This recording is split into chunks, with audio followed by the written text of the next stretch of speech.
Tu as placé les étoiles au commencement de l'univers. Alpha. Oh, rien ne peut être créé si tu n'as pas encore parlé. Alpha. Avant qu'Abraham ne fût tué. Oh, Alpha. Mon Seigneur, tu sais comment commencer à faire naître en moi tes louanges. Alpha, Oméga, Alpha, Oméga, le Dieu. Bonjour, les hommes et les femmes de qualité, shalom. Nous sommes qualifiés non pas parce que nous avons fait de grandes choses, mais parce que Jésus-Christ l'a fait à notre place. Il s'est fait malédiction pour que nous soyons de bénédiction. Il s'est fait pauvre pour que nous soyons des riches. Lui, le Fils de Dieu qui n'avait jamais péché, mais il est venu prendre nos péchés sur la croix de Golgotha. Il a été humilié afin que nous soyons élevés. Voilà pourquoi est-ce que par la grâce de Dieu et par la miséricorde de notre Seigneur Jésus-Christ, nous voulons commencer un séminaire biblique du mardi 10 jusqu'au jeudi 12 septembre 2024. Nous allons prier. Tendre Père, le Père de notre Seigneur Jésus-Christ, nous te remercions pour cette grâce surabondante que toi tu nous accordes dans ces lieux. C'est toi qui nous as créés à ton image, à ta ressemblance. Tu nous as créés des hommes et non pas de poissons. Tu nous as dotés de ton esprit que tu es en train de chérir jour et nuit.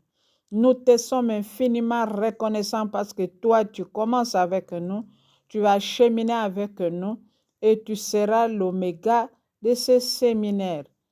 Que ton sang nous lave, nous purifie, nous sanctifie. Que ton sang nous couvre pour nous rendre invisibles à l'œil de l'ennemi. Cher Saint-Esprit, prends contrôle de toutes les choses qui vont se passer en ces lieux.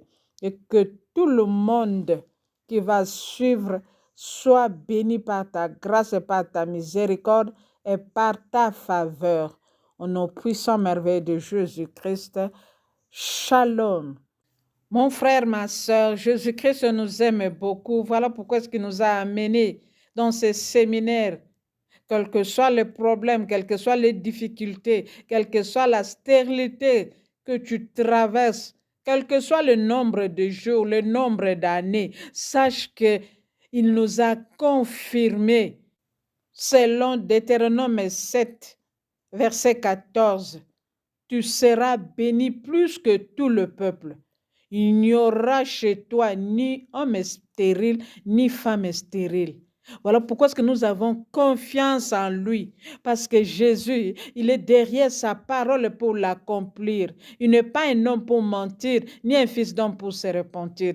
Tout ce qu'il nous a promis, il va réaliser cela. Le problème, c'est d'être seulement prêt, d'être disponible, de suivre les instructions qu'il va nous donner. Et c'est comme ça que nous allons voir la gloire de Dieu. Pour ceux qui viennent de se joindre à nous, nous sommes en train de parler de 5 groupes de personnes qui se sont présentés devant l'Éternel avec leurs problèmes. Et personne n'est rentré tel qu'il était venu. Nous devons savoir, bien-aimés, dans le Seigneur, le premier groupe, c'était ceux qui avaient la stérilité financière et matérielle. Dieu les avait exaucés. Ceux qui avaient la stérilité spirituelle, qui vivaient dans les ténèbres, dans l'ombre de la mort, lorsqu'ils avaient crié à l'Éternel, l'Éternel les avait exaucés. Troisièmement, c'était la stérilité physique. Il y en a 3 groupes là-bas. Ceux qui avaient le maladie incurable, les maladies chroniques, opiniâtres et héréditaires, ils crièrent à l'Éternel et l'Éternel envoya sa parole et sa parole le guérit. Le 4e groupe qu'on avait vu la fois passée, ce sont ceux qui vivaient dans le grand des eaux. Ils avaient le problème de la tempête. Les eaux montaient au-dessus et en dessous. Ils avaient de vertige. Lorsqu'ils crièrent à l'Éternel, l'Éternel les amena au port désiré. Aujourd'hui, c'est un grand jour où nous allons parler du 5e groupe sur la stérilité physique qui concerne l'homme seulement. Aujourd'hui, nous allons introduire avec la définition et les causes de la stérilité. Et nous allons voir comment faire. Après cela, on va passer au cas biblique demain et après-demain par la grâce de Dieu. Écoute mon frère, la stérilité, c'est l'absence de concevoir après avoir été ensemble dans le mariage pendant au moins 2 ans avec des rapports sexuels complets et réguliers. C'est-à-dire, c'est les capacités de se reproduire, de procréer, dues aux troubles fonctionnels ou organiques. Ça, selon la médecine. Maintenant, bien-aimés dans le Seigneur, nous voulons savoir quel est le plan merveilleux de Dieu sur la fécondité. Si vous regardez la Bible, la première promesse que l'Éternel nous avait donnée dans Genèse 1, à partir du 28e verset, Dieu créa l'homme à son image. Il créa l'homme et la femme. Écoute la phrase qui va suivre.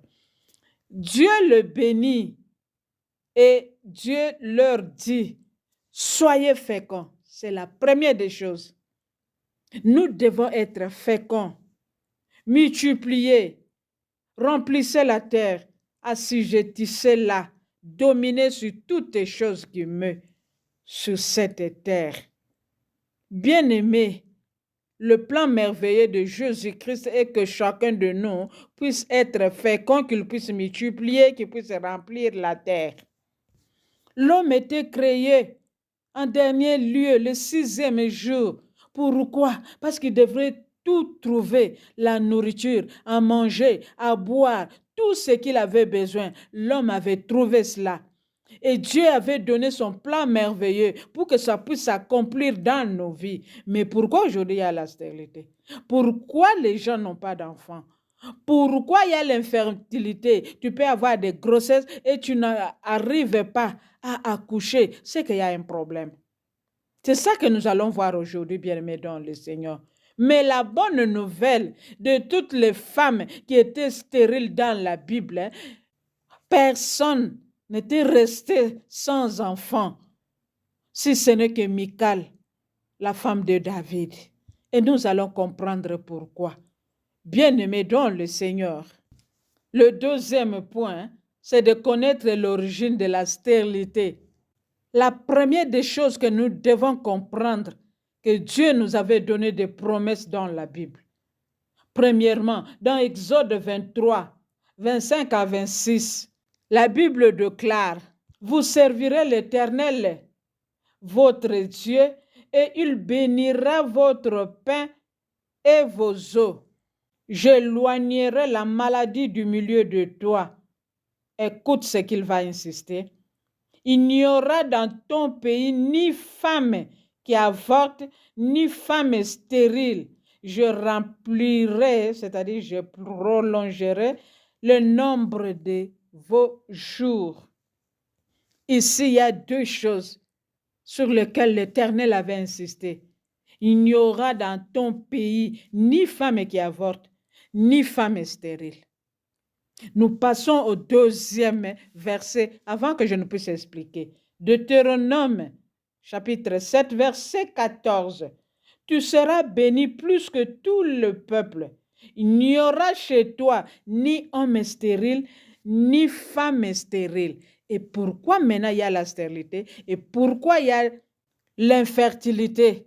C'est-à-dire, aujourd'hui, il y a des femmes qui avortent, des femmes qui font des fausses couches, des femmes avec des accouchements prématurés, de femmes qui n'arrivent pas à terme, même qui donnent des morts-nés. Bien-aimés, nous allons comprendre le pourquoi aujourd'hui, et cela au nom de Jésus-Christ. La première cause de la stérilité, c'est Dieu. Ah, tu diras, mais comment? Bien-aimé, j'ai parcouru la Bible, j'ai vu au moins quelques femmes qui étaient frappées par la stérilité par Dieu lui-même. Et là, nous allons comprendre deux choses. Soit c'est pour faire éclater sa gloire, soit c'est pour punir la personne. La Bible a parlé au moins de 7 femmes qui étaient stériles. Premièrement, il y avait Sarai avec Abraham, mais ils avaient eu Isaac. Deuxièmement, c'était Rebecca avec Isaac. Ils avaient eu des jumeaux. Et la Bible déclare que c'est Isaac qui implora l'Éternel. C'est Isaac qui pria afin qu'il puisse avoir des jumeaux, Jacob et Ésaü. Troisièmement, il y avait Rachel qui était stérile. Il va se marier avec Jacob. À la fin, ils vont avoir Joseph et Benjamin. Ruth était mariée à Boaz. Ils avaient eu Obed jusqu'à coucher David. Anne était stérile. Et c'est l'Éternel qui l'avait rendue stérile. Il avait comme mari Elkana. Ils avaient accouché Samuel. Élisabeth, la même chose. Jusqu'à la vieillesse, ils ont eu avec Zacharie Jean-Baptiste. Il y avait la femme de Manoach. Ils avaient eu comme enfant Samson. Tous ces couples étaient très bien connus dans la Bible, surtout les patriarches, Abraham et Isaac et Jacob. Ils avaient persévéré jusqu'à la fin et l'Éternel, à cause de sa fidélité, à cause de sa grâce, leur avait visité et leur avait donné des enfants qui étaient des héros, qui étaient des prophètes. Nous ne connaissons pas pourquoi toi tu es stérile. Quelle est la cause de la stérilité? Qui a fait que tu sois stérile? Est-ce que c'est Dieu ou c'est le diable? Écoute ma soeur, écoute mon frère. Quelle que soit la cause, l'Éternel est toujours fidèle. Lorsque nous le cherchons, il est le rémunérateur de ceux qui le cherchent. Écoute, tu vas accoucher ton propre enfant au nom de Jésus. La cause peut être le diable, par la malédiction, par le péché, quel que soit le problème. Sache que dans la repentance sincère que nous allons faire, dans le renoncement que nous allons faire en ces lieux, toi, tu vas concevoir et tu vas accoucher, et cela au nom de Jésus-Christ. Dans Genèse 20, à partir du 18e verset, nous voyons que Dieu avait frappé de la stérilité la femme d'Abimelech, même ses servantes, parce qu'Abimelech avait pris Sarai comme femme et l'Éternel les avait frappés. Mais lorsque Abraham avait prié, avait intercédé, l'Éternel avait levé cette punition. C'est-à-dire, l'Éternel exauça Abraham. Tandis que Michal ne pouvait pas avoir ne fût-ce qu'un enfant jusqu'à la mort. Pourquoi? Il n'y avait personne pour intercéder, même pas elle-même. Elle était en l'air, elle était dans la distraction. Elle considérait son mari. Elle avait même changé de mariage parce qu'elle était fille du roi, elle était princesse. Quand il y a quelqu'un qui prie, il y a un Dieu qui exauce. Nous allons prier, toi et moi, afin que tu puisses avoir des enfants, tes propres enfants, et cela au nom de Jésus-Christ. Car, comme il avait dit à Élisabeth, rien n'est impossible à lui. Mon frère, ma soeur, vous êtes en couple, vous n'avez pas d'enfant. La cause, ça peut être la femme, ça peut être le mari. Je suis venu t'annoncer une bonne nouvelle. La Bible déclare, chez toi, il n'y aura ni homme stérile, ni femme stérile. Si vous avez ces problèmes dans votre couple, laissez les divisions, laissez les discussions inutiles. Soyez branchés à l'Éternel. Implorez sa grâce, sa miséricorde. Implorez sa faveur. Comme il a visité Sarah, Il a visité Rebecca. Va vous visiter. La cause peut être la malédiction. La Bible déclare dans Galates 3, à partir du 12e verset, celui qui mettra la parole de Dieu en pratique vivra par elle. Christ nous a rachetés de la malédiction, étant devenu malédiction pour nous tous. Car il est écrit, maudit est quiconque est pendu au bois. Jésus a accepté d'être pendu au bois. Il avait pris nos malédictions, il avait pris nos douleurs, nos souffrances. Et il nous a délivrés de toutes sortes de stérilités que nous avons aujourd'hui. C'est pour te dire, ne crains rien. Demain, à la même époque, tu auras ton propre fils, tu auras ta propre fille. Et cela au nom de Jésus-Christ. Le problème, c'est d'avoir conscience à ton problème, d'éviter les distractions inutiles. Parce que dans la Bible, ce sont les parents qui avaient prié, qui avaient imploré l'Éternel, comme Isaac, comme Élisabeth, comme Anne. Lorsque tu cries à l'Éternel, l'Éternel va t'exaucer. Et cela au nom de Jésus-Christ. Nous sommes au temps de la grâce. Ce n'est pas le temps d'aller chercher le féticheur, le marabout, pour chercher des enfants, ni le bébé éprouvette, car l'Éternel est disponible pour nous accorder sa grâce et sa miséricorde. Nous devons marcher dans la sainteté, dans la vie de jeûne et prière, pour que l'Éternel puisse nous donner la révélation qui mettra fin à tous nos problèmes. Et cela au nom de Jésus-Christ. Parfois, le problème que tu portes, ce n'est ni par un péché, ni par une malédiction. C'est Dieu qui veut glorifier son nom dans ta vie. Troisièmement, la cause peut être médicale. Tu dois aller chez les gynécologues pour faire des tests, pour comprendre la cause. Parce qu'il y a aussi des cliniques masculines. Toi, homme, tu peux aller là-bas pour découvrir pourquoi vous n'avez pas d'enfant. Car l'Éternel nous a confirmé lui-même, il n'y aura ni homme stérile, ni femme stérile. Donc, vous devrez chercher la solution. En conclusion, Psaume 113, verset 9. L'Éternel donne une maison à celle qui était stérile. Il en fait une mère joyeuse au milieu de ses enfants. Mon frère, ma soeur, vous êtes stérile pour un moment. L'Éternel va vous visiter pendant ce séminaire et vous allez recevoir ce que vos cœurs désirent. Au nom puissant merveilleux de Jésus-Christ, Shalom.